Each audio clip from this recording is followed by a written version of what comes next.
Welcome to the Indie Author Showcase. I am your host, multi-award-winning indie author Chad Robert Morgan, and let's get into it.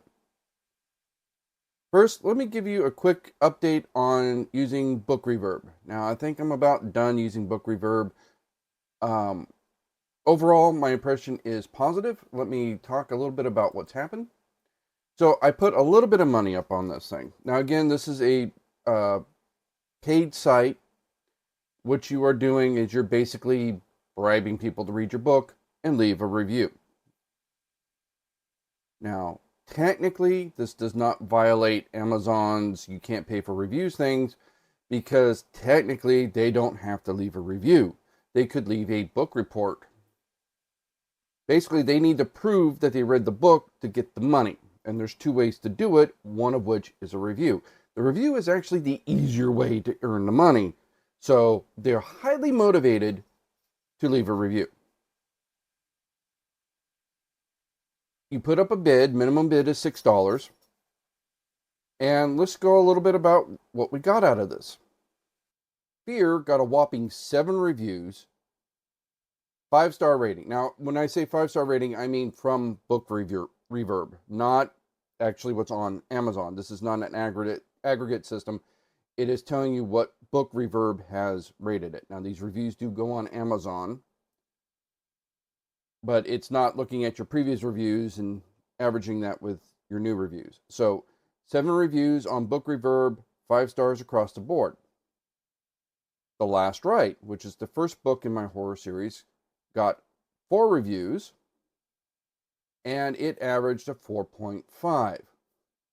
Not bad, considering that was my first one. I was pretty happy with that.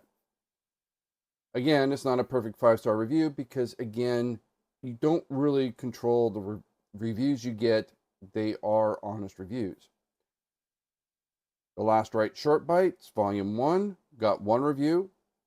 Perfect review, 5 stars. Very good. Here's where it gets funny. I got 3 stars for The Baby Eater. Now, The Baby Eater is my most award-winning book. 4 awards and counting so far. Got 3 reviews, average of 3.7. That to me is incredibly low. That is very, very odd to me. We had a couple people that gave it a 4-star, which I think is fine. 4-star is a good solid review, and one person gave it a 3, which brought the average down. So, in a weird kind of way, this does help validate Book Reverb because they're not just 5-star stamping the book. I got a lot of 5 stars. They are motivated to rate you well. But obviously, it's not a promise. It's not a guarantee. So you got to take that with a grain of salt. And the other odd thing is I uploaded all my books, not just my horror books. Intergalactic Space Force 1 and 2, 0 reviews. Nobody was interested in reading that for $6. Very strange. So what could I do about that? Well, I could take the other books offline and leave just the comedy ones. I could up the bid for the comedy ones. You know, make it a little bit more enticing to want to read those. I don't know how well that would work because, again, you're not guaranteed a 5-star review. So if you're really kind of having to bribe somebody to read your book, I'm not confident you're going to get a really good review out of it. I read it because it was a lot of money. It wasn't really all that great. That kind of thing.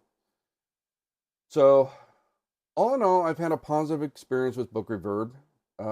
It wasn't, again, The Baby Eater did get a little lower review than I expected. In a way, it's kind of nice too, because when I was working on Fear, my goal was to one-up The Baby Eater, right? I think you want to do that with all your books, right? Your second book, you want it to be better than your first book. Your third book, you want it to be better than your second book. So Fear, I wanted to outdo the success that I've had with The Baby Eater. And when I published it, I didn't feel like I accomplished that. I felt it was a good book, but I didn't feel like I outperformed The Baby Eater, which at that point was seeming like my magnum opus, right? Everybody was saying how wonderful it was, and how spectacular it was, and it was winning all these awards. And I'm like, man, I don't know if if I did. Now I'm getting reviews basically saying that yes, I did. I did outperform the Baby Eater.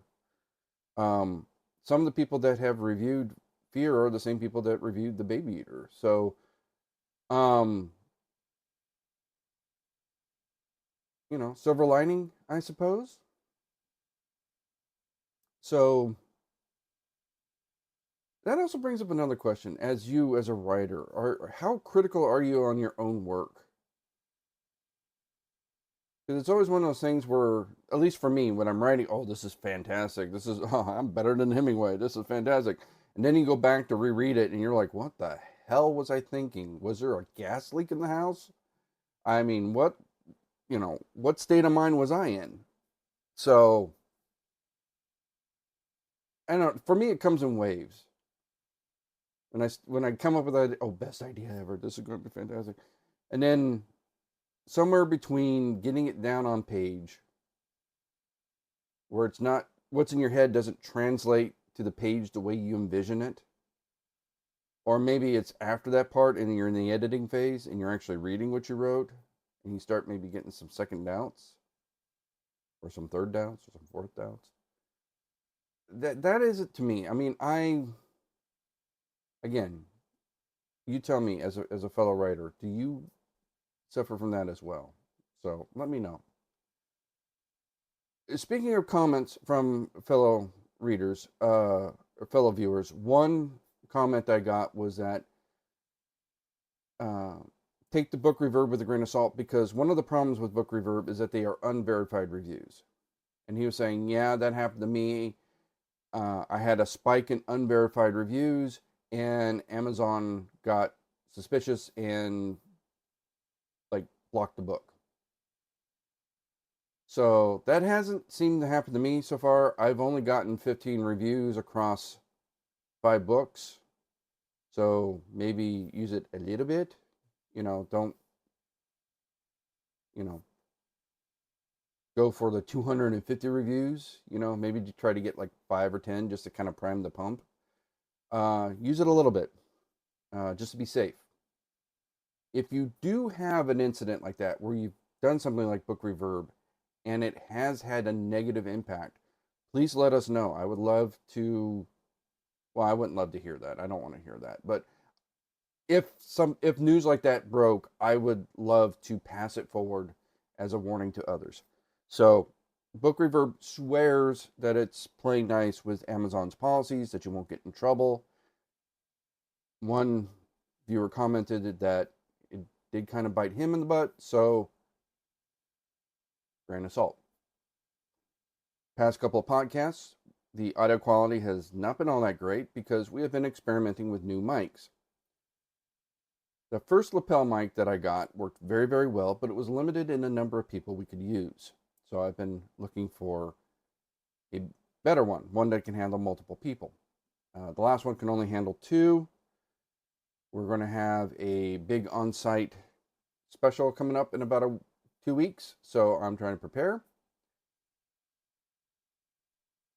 So this week we are experimenting with the Servfun lapel mic. So this is a pretty nice little system. Again, you can order it separately or with a nice little charging box. This does handle 4 lapel mics. It's very similar to the one we did last time, except if you remember, last time the audio quality wasn't all that great. I did try to clean it up as much as possible. I think part of the problem with the last one was it had the noise canceling. They all have noise canceling, but the noise canceling kept cutting my voice out. It was struggling. I'm recording in my office. As you can see, the disaster that is still my office. My main PC is very loud, and I usually run iZotope to clean up the audio. So the noise canceling was struggling because it was trying to knock out the sound of my PC and it was knocking my voice out intermittently. I think that was part of the problem. But the other problem is it was still coming out kind of tinny. It was better than the last one. but I still wasn't happy with it. So now we're trying this one. Now, because the last couple wasn't all that great, I did kind of test this one ahead of time. And it did sound okay. It didn't sound fantastic, but it sounded good. So we might have a winner here. And this one cost me about 115 bucks. So they are getting more expensive. But hopefully we got that nice balance of quality and audio. And again, if I have to tinker with the EQ settings a little bit to clean it up, I'm fine with that. As long as I don't have to spend hours upon hours trying to milk a good audio recording out of a really bad mic. You know what I'm saying? So this podcast will be the ultimate test when I go to edit this. If the quality holds up over a long period of time, then I think we have a winner for 2 weeks from now. Otherwise, we're going to have to get an even more expensive mic. Ugh. But this is all for a very special event that's coming up in about 2 weeks. We will be recording, well, it'll probably be 3 weeks before you guys see it. We will be recording Sunday the 15th. So by the time I get it home and edited, it'll probably be the week after that you see that podcast. So that would put it, look at the calendar. That would probably be the episode on the 21st. I have been wanting to do these on Saturday. Originally, I was aiming for a Friday. Then I'm like, well, Friday's a work day. Let's shift to Saturday. That seems to work better with my schedule. Now it's shifting to a Sunday. A lot of that is because of everything that's been going on in my life. As I've mentioned before, a few weeks ago, my mother passed. We're making final arrangements for the funeral. And then last week, literally a week from the recording of this podcast, my father passed away. So he was going south. He's been sick for a while. We raced up there to try to be with him in his final moments. And we didn't make it out of the house before he passed. So I spent a week with my family up north, helping my stepmother, helping my stepsisters. And so arrangements have been made. So next week is a normal week. The week after, I have back-to-back funerals to attend. So we are not quite at a regular schedule yet. So I do apologize for the disruption. I do believe one of the things to success or making this podcast successful is having a regular release date. If people have to hunt for your podcast, you're just making it much harder for them to tune in, and they don't tune in my opinion. So making it, not hitting dates, not being consistent is not helping with that. But I hope you can understand that, at least for the short term, it's not really a choice and it's not really avoidable. So March is going to be a very crazy month, back-to-back funerals. The end of the month, we're going to have WonderCon, so we probably won't have one there either. So yeah, I do apologize. But one thing about WonderCon is I was trying very hard to get a panel going, but I couldn't find the right person to talk to schedule that. So I don't think we're going to do a panel this year because we only got like 3 weeks. I'm sure those are already locked down. But I do want to try to find somebody there so we can schedule one for next time. I'm a little disappointed. I actually got like an inside track. Oh yeah, we'll open up. I finally realized I was talking to the wrong person, or at least talking to the right person about the wrong con, I guess, because they were looking at San Diego Comic-Con now, which is several months down the road. So might wind up with a panel at San Diego Comic-Con instead. I don't know. But yeah, so that kind of got a little screwed up. So we will talk to them at WonderCon, see if we can line it up so we can get it better next year. Our con schedule here is pretty light. Again, we've had a lot of personal drama going on here, a lot of personal tragedy, so we've tried to keep the con schedule light. We get We have WonderCon at the end of March. We have Monsterpalooza at the end of May. Creep IE Aftermath has been moved up to July. And I'm not signed up yet, but I probably will be. Son of Monsterpalooza in October. Now that the worst has happened, I am looking to see if I can't add a few more to the schedule. There's one called Sinister Creature Con up near where my dad's house is. Well, it's not my dad's house anymore because my dad's gone. Looking to try to get into that one. There's a couple smaller ones that we passed on again because of things. We passed on HorrorCon, which I probably would have passed on anyway because I'm not really happy with that con. We passed on Halfway to Halloween, which is looking for vendors right now. We had mixed feelings with Halfway to Halloween. I think it's a fun con, or fun Halloween festival, I should say. It's not really a con. It's an outdoor festival. Problem with outdoor festivals is it's outdoors. First time we did it, we got rained out. We had to move our booth because it was flooded. And considering that you're selling books, that's kind of an issue. And the mosquito problem where they hold that thing is, ugh. But the festival itself was really good. They had rides, they had food trucks, they had haunt mazes. I would really recommend checking out. I'm hoping that one grows because that one was really nice. I like that one. Just outdoor events can be tricky sometimes. It's kind of a thing. There's also Hauntmare Expo up in Fresno, which again, there's a bit of a debate in the Morgan household. We decided to pass on it mostly because of our schedule this year. Because it is a bit of a time sink. It's about 4 hours away. You have to take the whole weekend. You have to get hotels. And it is a great convention for the Fresno area. And what I mean by that is if you want to attract vendors from out of the area, it has to be big enough that they can make enough money that they can recoup their losses and make a profit. Hauntmare Expo last year was not quite that big. It was big enough that we could break even, which was good. Hopefully it will grow. They were very, very pro feedback. They wanted to know what they could do to make things better. They wanted the convention to grow. So hopefully this year will be better than last year. Last year I didn't think was that bad. I enjoyed it. But it was a lot of effort to break even. I can do that locally with way less trouble.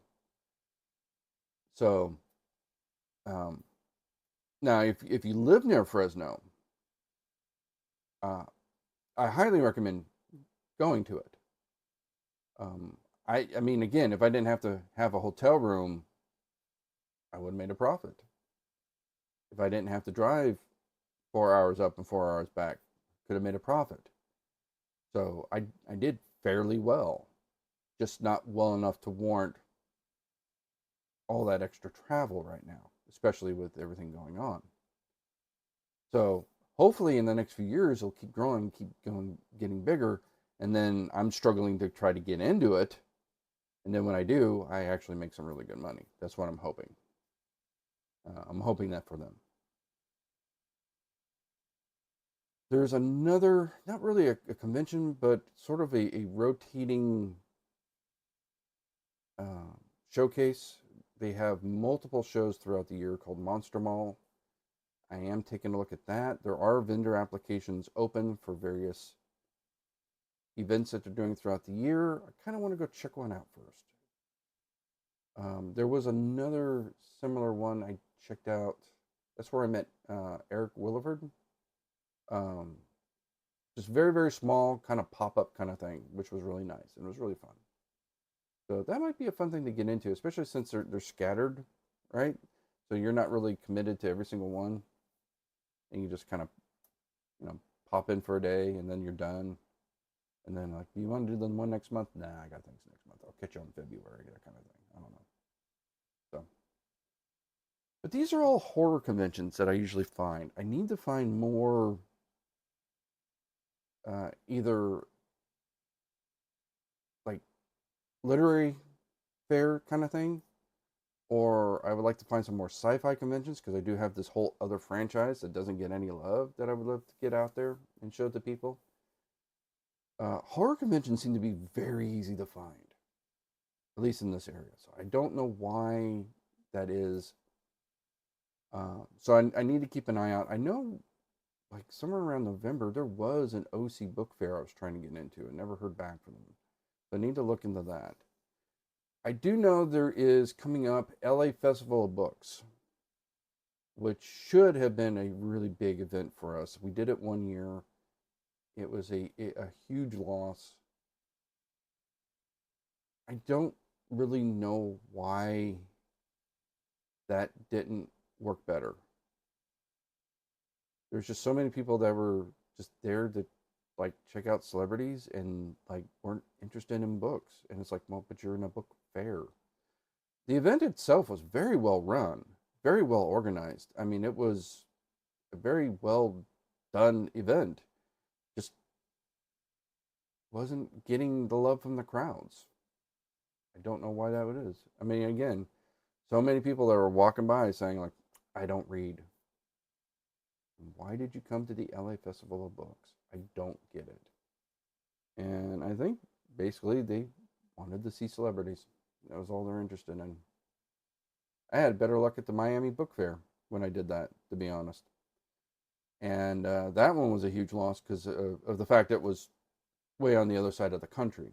So I had to pack up, get a hotel, drive all the way across. Got rained out.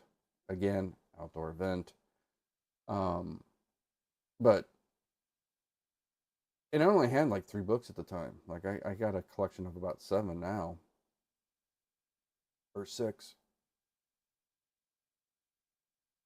6 working on my 7th. That's where we're at right now. And no, I did better then. I think I would do better there now because one of the things they were doing is they were bringing in um, junior high and high school students on Friday. So there were a lot of kids. And at the time, I was like, yeah, this is kind of an adult book. And I remember one kid. He's like, I've seen things, big badass 14-year-old. Anyway, but now I have my first YA. I'm already started on my second YA book, so I would have something to offer for a younger reader now. So I think if I did Miami Book Festival, I would be way better off this time than I was last time.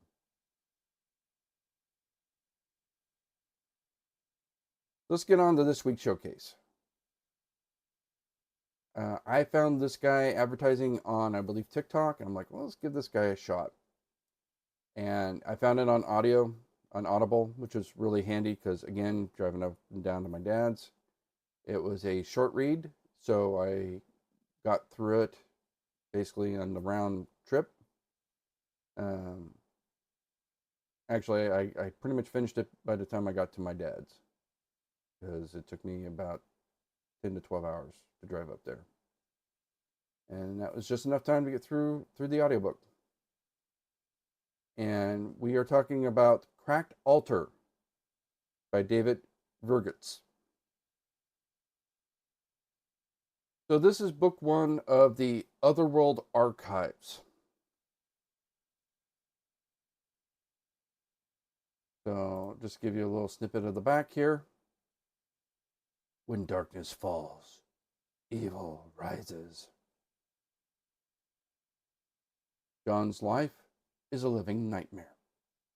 Any chance of digging himself out of the abyss disintegrated long ago. Fired, discredited, buried under crippling debt, and isolated in a West Texas ghost town, he is both a pariah and a wanted man. Under an investigation for a crime he didn't commit, he's quickly running out of allies, and even more rapidly, losing his grip on reality. Late at night, long after lights have gone out, it's there. He doesn't know where it is, and what it wants with him. It lurks in the shadows, bidding its time. Before it strikes, it beckons him. If he heeds its demands, he has no way of knowing what awaits him. If he ignores it, the outcome may be worse. Far worse. So this is one of the better books that I've read.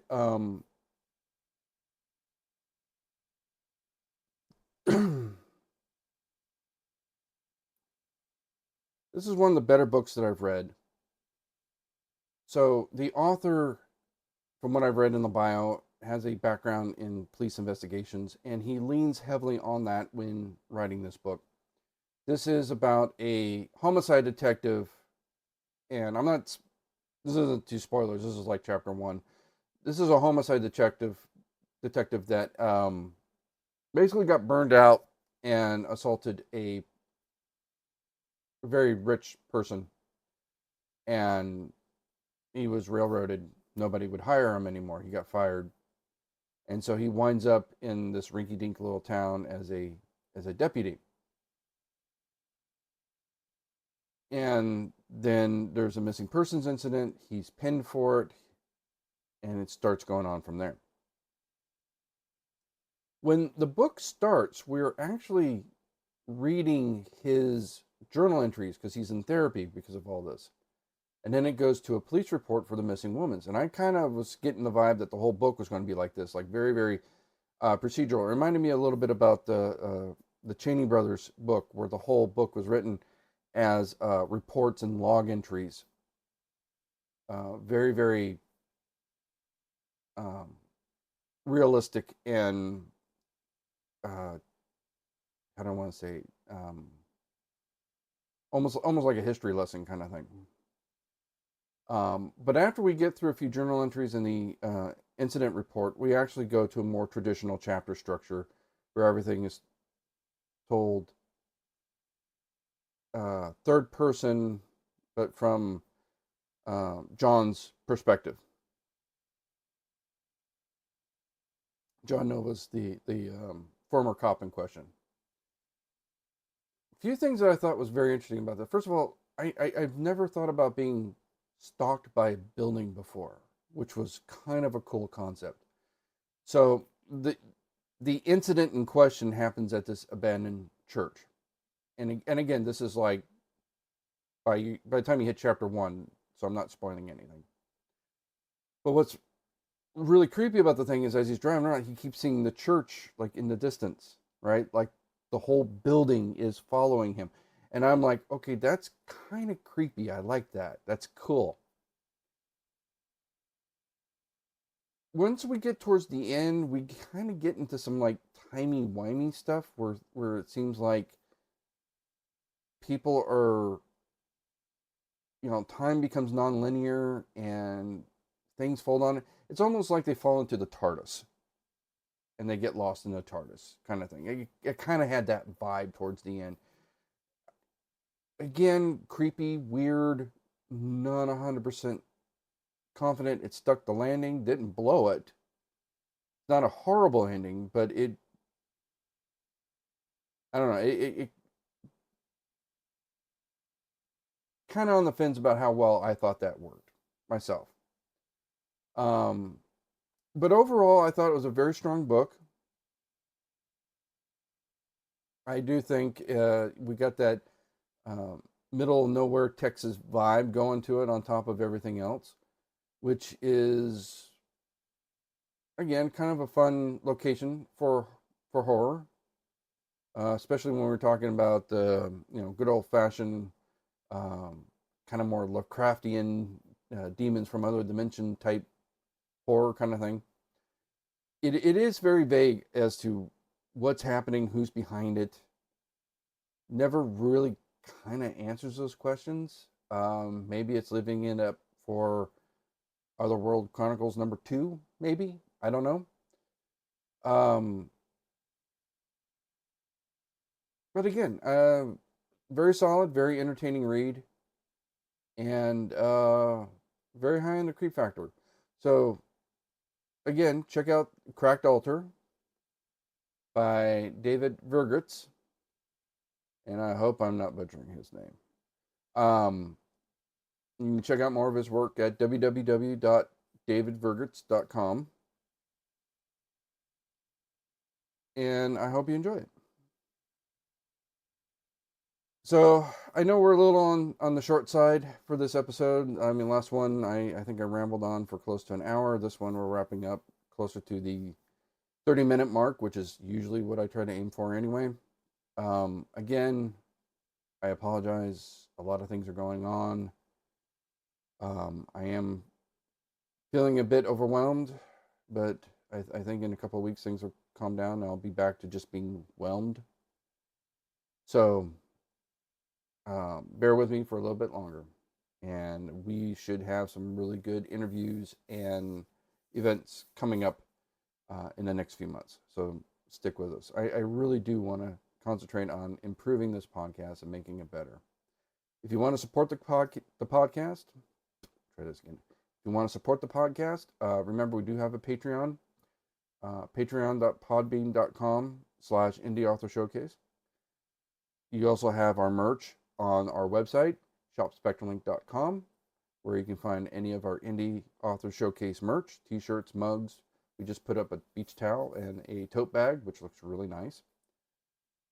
You can also support the podcast by attending any of the conventions that I have mentioned and visiting us at the booth.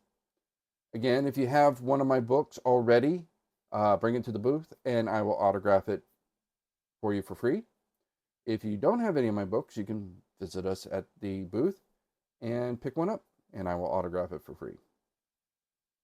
And if nothing else, you can always go to Amazon, Barnes & Noble, or Audible, iTunes, or our own website and pick up any of our books. There's 5 and growing so far.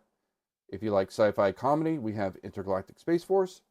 If you want more brutal horror, we have the Last Rite series. If you're more of a younger or casual reader, we have our Short Bite sub-series, which is geared for a more easier read. Get any of those books, leave us a 5-star review on Amazon, Audible, Goodreads, Barnes & Noble for that matter, anywhere that you got to book, leave a 5-star review. Everyone helps. Got to feed the algorithm because it's all about the algorithms. So thank you for your support. Thank you for your understanding during these tough times. And until then, keep on reading.